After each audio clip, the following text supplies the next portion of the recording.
السلام علیکم، میں ہوں اسلم حیدر۔ آج ہم بات کر رہے ہیں ملک میں شدت پسندی، انتہا پسندی، بنیاد پرستی، خودکش حملے بہت عرصے سے اس پورے خطے میں جاری ہیں، جو اس سارے سسٹم کو، سارے ملک کو، سارے خطے کو تباہ کر رہے ہیں۔ یہ کس نے اس کی شروعات کی؟ کس نے بیج اس میں بویا؟ آج کیا صورتحال ہے؟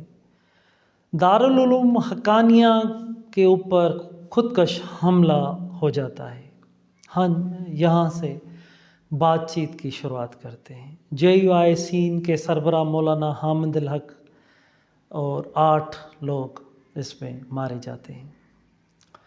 دارالعلوم حقانیہ کی ایک بہت بڑی ہسٹری ہے، بہت بڑی تاریخ ہے۔ یہ جو آج حامد الحق صاحب اس حملے میں مارے گئے ہیں، تو ان کے دادا کو طالبان کا فادر آف دی طالبان کہا جاتا تھا۔ آج ہم اس پر بات کر رہے ہیں کہ خودکش بمبار ٹیکنالوجی کس نے متعارف کروائی؟ کون ماسٹر مائنڈ تھا اس کا؟ آج اس نے پورے خطے کو لے لیا ہے لپیٹ میں۔ بہت سارے گروپس بن چکے ہیں، ہر مذہبی معاملوں، پروگرامز پر، سیاسی پر، جس پہ بھی ٹارگیٹ کرنے چاہتے ہیں آسانی سے وہ ٹارگیٹ کر کے چلے جاتے ہیں۔ پہلے تو ایسے تھا کہ یہ جب افغانستان کی اگر ہم صورتحال پہ بات کریں کہ ماضی میں جیسے نجیب تھا اور حامد کرزئی اور امریکن حکومت یہ مداخلتیں تھیں، تو طالبان کے بڑے یہ سامنے خودکش حملے، جنگ، یہ سب چیزیں سامنے آئی تھیں۔ مگر آج یہ سوال ہم پہلے اس پر بات کرتے ہیں، پوری ہسٹری پر ہم بات کرتے ہیں کہ آخر اس کے سبب کیا ہیں، اسباب کیا ہیں، دارالعلوم حقانیہ کی ہسٹری کیا ہے، کون سے وہاں سے جنگجو اور کون سے فادر آف دی طالبان، کس نے کس کی ٹریننگ کی، اس سب پہ ہم بات کرتے ہیں، اور اس ٹریننگ اور ان کے نتائج۔ آج کتنے گروپس ہیں، القاعدہ، داعش، تحریک طالبان پاکستان، تحریک طالبان افغانستان، اور سب بہت سارے گروپس موجود ہیں۔ تو آج ہم اگر افغانستان پہ بات کر رہے ہیں کہ افغانستان میں تو طالبان کی حکومت ہے، پھر کیوں طالبان آپس میں نہیں بن پا رہے؟ یہ سوال سامنے نظر آیا ہے کہ طالبان کے جو گروپ ہیں ان میں ایک سوال پھر یہ اس نے جنم لیا ہے۔ اب کسی عام لوگ پہ وہ حملہ نہیں کرنے جا رہے، اپنے آپ کے اوپر وہ حملہ اپنے نیٹ ورک اور طالبان گروپس پہ کر رہے ہیں۔ یہ سوال سامنے آیا ہے کہ ریاست افغانستان کون سی ہونی چاہیے، اب اس پر جھگڑا چل رہا ہے۔ ایک گروپ ہے جو میں آپ کو ان کے نام بتاتا ہوں، حقانی نیٹ ورک کا بڑا اس میں حصہ ہے، اور منسٹرز بھی ان کے ہیں، اور جیسے ہی امریکن یہاں سے گئے تھے، نئی حکومت آئی تھی، تو حقانی نیٹ ورک کے اس میں بڑے عہدیداران، ملا عمر کا بیٹا، یہ سب اس میں تھے۔ تو ایک گروپ ہے جس کو خلیل حقانی صاحب ہیں، وہاں کے مذہبی معاملات کے منسٹرز ہیں، اور ان پر بھی حملہ کیا تھا کابل میں، اور داعش نے اس کی ذمہ داری انہوں نے قبول کی تھی۔ اس کے علاوہ سراج الدین حقانی، جلال الدین حقانی کے بیٹے، وہ اس وقت انٹیریئر منسٹر ہیں، اور ان کو پتہ ہے، آپ کو سب کو، کہ سراج الدین حقانی بالکل قریبی پاکستان سے ان کے تعلق ہیں۔ جب جنرل فیض گئے تھے افغانستان سے، امریکن گئے تھے، تو جنرل فیض بھی ان کے پاس ہی گئے تھے۔ ایک سراج الدین حقانی ہیں، ملا یعقوب جو ملا عمر کے بیٹے ہیں، وہ وہاں کے ڈیفنس منسٹر ہیں۔ یہ جو ایک گروپ ہے، اور ملا بردار اور دوسرے جو نام ہیں، یہ ایک گروپ ہے افغانستان کے اندر، جس کا جو اس وقت تک جو سوچ سامنے آئی ہے اب سالوں کے بعد، کہ وہ بات چیت کا جو سلسلہ ہے، امریکن سے فنڈنگ، دوسری دنیا سے وہ رابطہ رکھیں، اور جب تک جنگ تھی، اب جنگ نہیں ہے، تو ہم اس کو اس انداز سے لے کر چلیں. مذہبی معاملات اور وہ تو عمل اس پر ضرور ہونے چاہیے، لیکن بات چیت کا سلسلہ. لیکن دوسرا جو انتہائی مضبوط گروپ ہے، آخوندزادہ گروپ. آخوندزادہ افغانستان کے اندر جتنے بھی کمانڈرز ہیں ان کے وہ سربراہ، طالبان کے فادر اس وقت اور لیڈر مانے جاتے ہیں. وہ ہیڈ کر رہے ہیں اس وقت جو بھی طالبان ہیں ان کو. تو ان کے بیچ میں بڑے سخت اختلافات ہیں. آخوندزادہ کا یہ موقف ہے کہ کسی سے بھی ہم بات نہیں کریں گے، اپنے طرز سے افغانستان کو چلائیں گے، عورتوں کے معاملے میں، فنڈنگ کے معاملے پہ، دوسرے معاملے پہ اپنی انداز سے ہوگا، اور ہم جو بھی کرے گا ہم اس سے جنگ کریں گے، اور جھگڑے لڑائیاں جو بھی تھا ہمارا پرانا انداز اس انداز میں چلیں گے. تو اب یہ دو گروپس کے بیچ میں یہ جھگڑا سامنے آیا ہے، وہ بھی افغانستان کے اندر. تو آخوندزادہ کا گروپ سمجھتا ہے کہ جو حقانی نیٹ ورک ہے وہ افغانستان میں ہو یا پاکستان میں ہو، وہ سب مل کر ان کے خلاف کام کرتے ہیں. اب سامنے جنگ تو ان کے بیچ میں نہیں ہو رہی، لیکن ٹارگیٹ جو کاروائیاں ہیں وہ ہمارے سامنے آئی ہیں. مولانا حامد الحق ان کو مارا گیا ہے، اور ان کے 8 ساتھی جمعے کی نماز کے ٹائم وہ واپس جیسے ہی نکلے تو مدرسے میں ان کے اوپر خودکش بمبار نے حملہ کیا.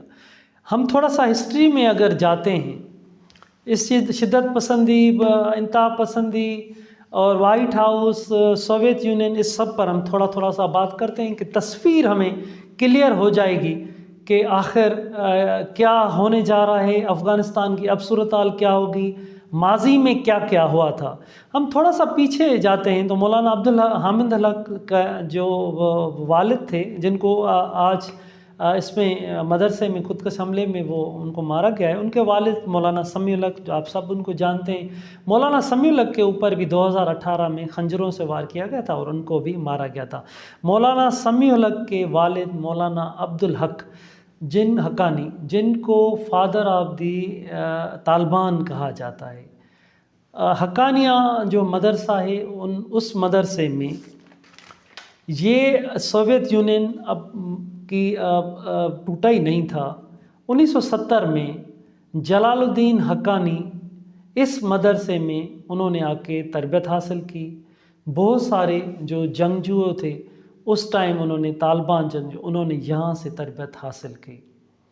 تو کس نے ان کی جو خودکش بمبار ٹیکنالوجی متعارف تھی، وہ سب چیزیں ہمارے سامنے آ جائیں گی کہ کس نے شدت پسندی کا بیج بویا تھا، اور صورتحال اب کس طرف جا رہی ہے. القاعدہ، داعش اور یہ سب ایک دوسرے کے اب کیسے وہ ان کے پلاننگز کیا ہیں، اور یہ پورے خطے کو وہ کیسے اپنے انداز سے چلانا چاہتے ہیں.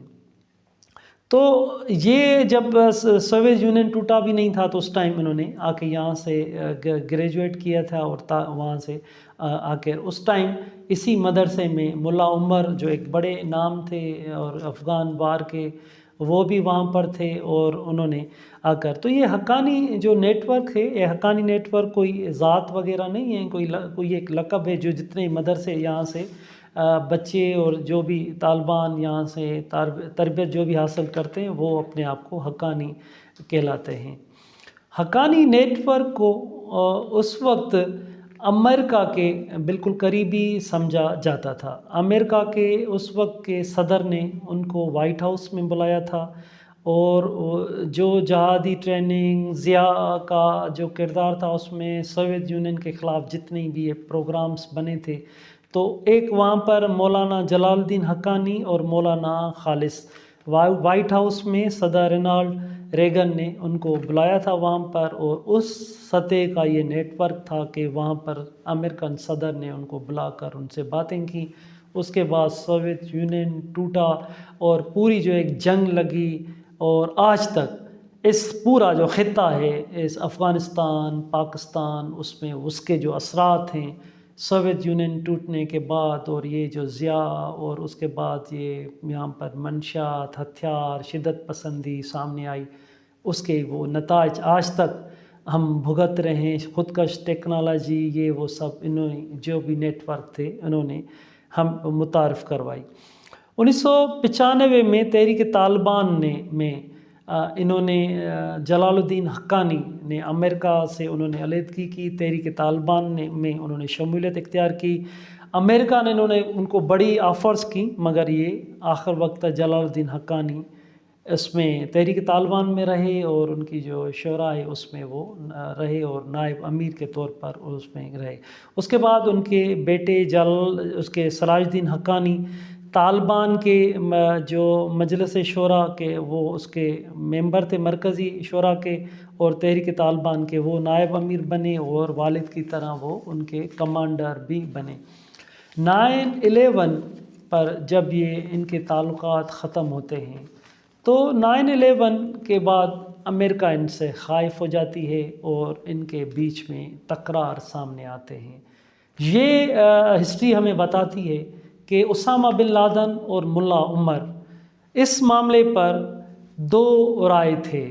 اسامہ بن لادن آج جیسے افغانستان میں دو گروپس ہیں، ایک حقانی نیٹ ورک اور دوسرا خانزادہ، تو یہ جو دو بڑے ایک گروپ ہیں آپس میں، جیسے ان کی آپس میں نہیں بن رہی، تو آخنزادہ گروپ یہ تو آپس میں نہیں بن رہی، تو اسامہ بن لادن اور ملا عمر 9/11 کے اس معاملے پر ان کے الگ الگ معاملات تھے۔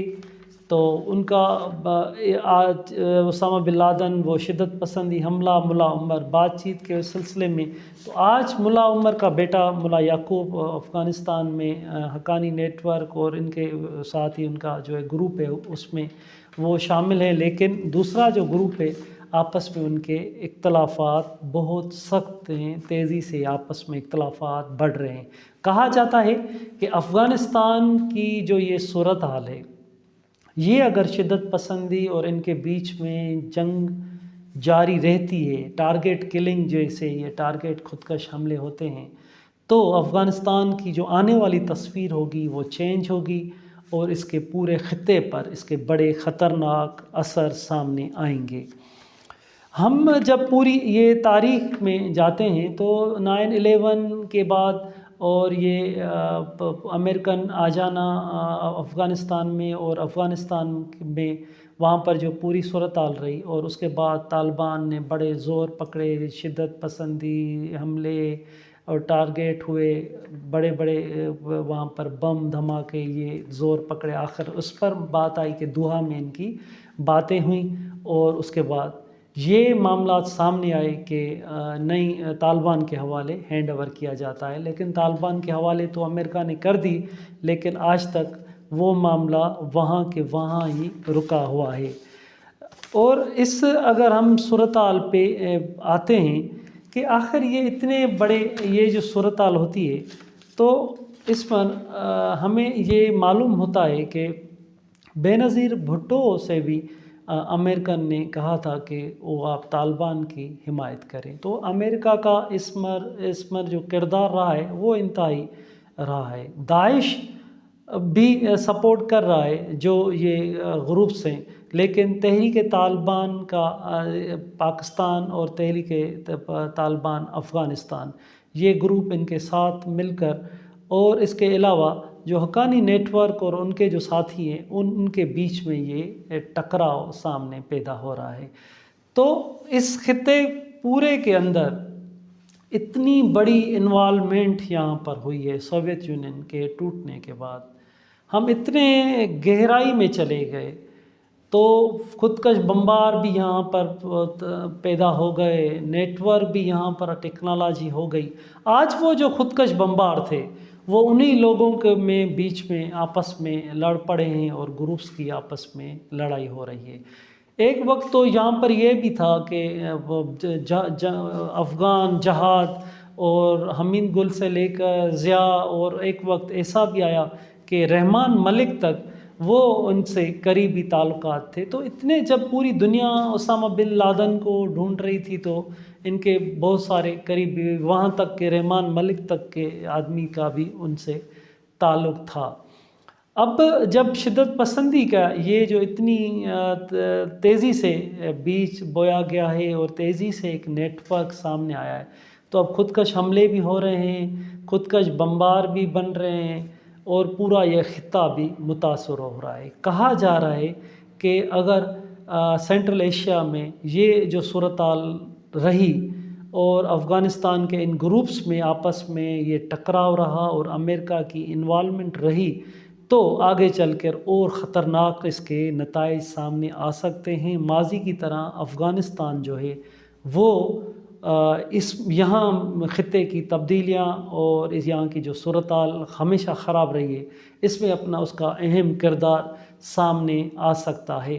اس وقت تک جیسے ماضی میں وائٹ ہاؤس کا کردار رہا ہے اور اب بھی امریکہ کے لیے کہا جا رہا ہے کہ یہ سب چیزیں ایک انٹرنیشنلی طور پر دیکھا جا رہا ہے اس کو کہ یہ کون سا نقشہ بنایا جا رہا ہے، کیسے کیسے تصویر بنائی جا رہی ہے کہ اب کس طرف ان گروپس کو لایا جائے اور کیسے ہو جائے۔ تو حقانی نیٹ ورک کو سمجھا جا رہا ہے طالبان کے دوسرے گروپ کی طرف سے کہ وہ وہاں پہ پاکستان میں بھی موجود ہیں، یہاں بھی موجود ہیں، امریکہ سے بھی ان کے تعلقات ہیں، پاکستان سے بھی تعلقات ہیں، وہ ان کے قریبی تعلقات ہیں، اس وجہ سے ان کے بیچ میں ایک ٹکراؤ اور جنگ کی صورتحال ہے۔ جنگ تو ڈائریکٹ جنگ تو نہیں ہے لیکن ٹارگیٹڈ ان کے ابھی یہ حملے چل رہے ہیں۔ آگے چل کے ہم دیکھتے ہیں کہ یہ گروپس اور یہ حقانی نیٹ ورک گروپ یہ کہاں تک پہنچتے ہیں، مگر آج تک انتہا پسندی نے ہمیں کوئی فائدہ نہیں دیا۔ انتہا پسندی نے ہمیشہ نقصانات دیے ہیں۔ اس ملک کی تعلیم، یہاں کی منشیات کیسے آئی سوویت یونین کے بعد، یہاں پہ تعلیم تباہ کیسے ہوئی، کیسے شدت پسندی ہوئی، کیا ہوا، یہ اب ہمارے سامنے ہے کہ نتائج جو ہمیں ملے ہیں وہ نتائج ہمیں بہتر نہیں ملے۔